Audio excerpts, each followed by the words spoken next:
Saudara-saudara yang kekasih dan diberkati Tuhan, sebelum membaca dan merenungkan firman Tuhan, mari berdoa. Di saat ini Tuhan, kami akan membaca dan merenungkan firman-Mu. Tolonglah kami lewat Roh-Mu yang kudus untuk boleh mengerti, memahami apa maksud firman. Di dalam nama Yesus Kristus firman kehidupan kami berdoa. Amin. Saudara-saudara yang kekasih dan diberkati Tuhan, bacaan Alkitab kita pada saat ini dari Lukas 17 ayat yang ke-11 hingga ayatnya yang ke-19 yang berkata begini. Dalam perjalanannya ke Yerusalem, Yesus menyusur perbatasan Samaria dan Galilea. Ketika ia memasuki suatu desa, datanglah 10 orang kusta menemui dia. Mereka tinggal berdiri agak jauh dan berteriak, "Yesus, Guru, kasihanilah kami." Lalu ia memandang mereka dan berkata, "Pergilah, perlihatkanlah dirimu kepada imam-imam." Dan sementara mereka di tengah jalan, mereka menjadi tahir. Seorang dari mereka ketika melihat bahwa ia telah sembuh, kembali sambil memuliakan Allah dengan suara nyaring.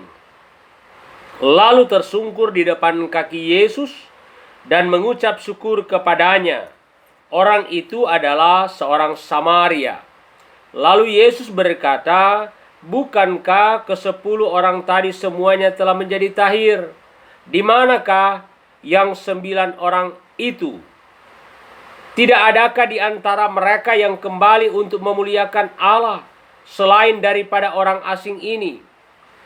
Lalu ia berkata kepada orang itu, "Berdirilah dan pergilah, imanmu telah menyelamatkan engkau."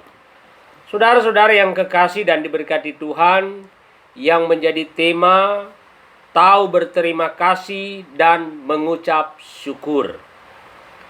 Saudara-saudara, ada beberapa faktor yang menyebabkan orang kadang-kadang merasa berat untuk mengucapkan terima kasih. Kita cenderung menganggap bahwa pihak yang mengucapkan terima kasih adalah pihak yang kedudukannya lebih rendah. Seorang pedagang kue umpamanya, yang menjual kue di pasar, mengucapkan terima kasih kepada orang yang membeli kue. Sedangkan pembeli kue merasa tidak perlu berterima kasih kepada pedagang yang menjual kue. Seorang anak harus mengucapkan terima kasih kepada orang tua ketika menerima uang saku. Sedangkan orang tua merasa tidak perlu mengucapkan terima kasih ketika anaknya mencuci piring atau membersihkan rumah. Penyebab lain yang menghalangi kita berterima kasih adalah perasaan kurang berterima kasih atau tidak tahu berterima kasih. Kita meremehkan jasa baik yang diberikan kepada kita. Sikap ini sebenarnya merugikan diri kita sendiri, sebab bila kita tidak menghargai kebaikan orang lain, akibatnya kita sulit merasa berbahagia. Orang yang tahu berterima kasih dan mengucap syukur akan mengalami kebahagiaan di dalam Tuhan. Saudara-saudara, bacaan kita tadi dalam Lukas 17 ayat 11 hingga 19 adalah mujizat yang Tuhan Yesus lakukan bagi 10 orang kusta. Ketika Tuhan Yesus dalam perjalanan pelayanan ke Yerusalem, menyusur perbatasan Samaria dan Galilea, datanglah 10 orang kusta yang meminta pertolongannya. Rupanya mereka telah mendengar tentang Tuhan Yesus dan apa yang telah dilakukannya dalam pelayanannya. Karena itu kehadiran Tuhan Yesus sangat mereka nantikan dengan harapan supaya mereka memperoleh kesembuhan. Kehadiran Tuhan Yesus menjadi kesempatan yang indah bagi mereka sehingga mereka berteriak meminta pertolongannya. Tuhan Yesus kemudian menyuruh mereka pergi kepada imam. Karena ada alasan mengapa Tuhan Yesus menyuruh pergi kepada imam. Karena penyakit kusta dianggap najis dan tidak dapat bergaul dengan siapa saja. Mereka baru dapat diizinkan bergaul kalau mereka telah tahir, sembuh, dan yang menilai hal itu adalah para imam. Itu dapat kita bandingkan dalam Imamat 14 ayat 2 dan 3. Saudara-saudara, dalam cerita ini di tengah jalan, mereka telah menjadi tahir, sembuh sebelum mereka sampai kepada imam. Seorang di antara mereka yang mengalami mujizat itu kembali kepada Tuhan Yesus, berterima kasih sambil memuliakan Allah dengan suara nyaring, lalu tersungkur dan mengucap syukur. Dari 10 orang yang mengalami kesembuhan, hanya 1 orang yang kembali mengucapkan terima kasih dan mengucap syukur.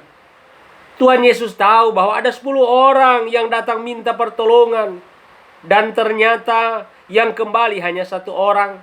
Dan yang kembali itu pun adalah orang Samaria, orang asing yang dianggap orang kafir, bukan orang Yahudi. Karena itu Tuhan Yesus bertanya, di manakah yang 9 orang itu? Saudara-saudaraku, kepada orang asing yang kembali, yang berterima kasih dan mengucap syukur itu, Tuhan Yesus tidak hanya menyembuhkan tubuhnya, tetapi juga jiwanya dengan mengaruniakan keselamatan.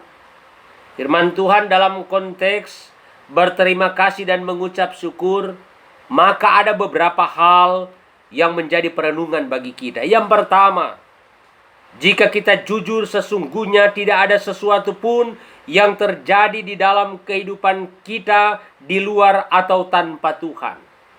Mujizat Tuhan bagi si kusta terjadi karena anugerah Tuhan, keselamatan, ketambahan usia, rumah, jabatan, dan lain-lain. Tuhan beri sebagai titipan untuk kita abdikan kembali dengan kemuliaannya. Yang kedua, jika kita memahami bahwa semuanya berasal dari Tuhan, maka janganlah kita takabur.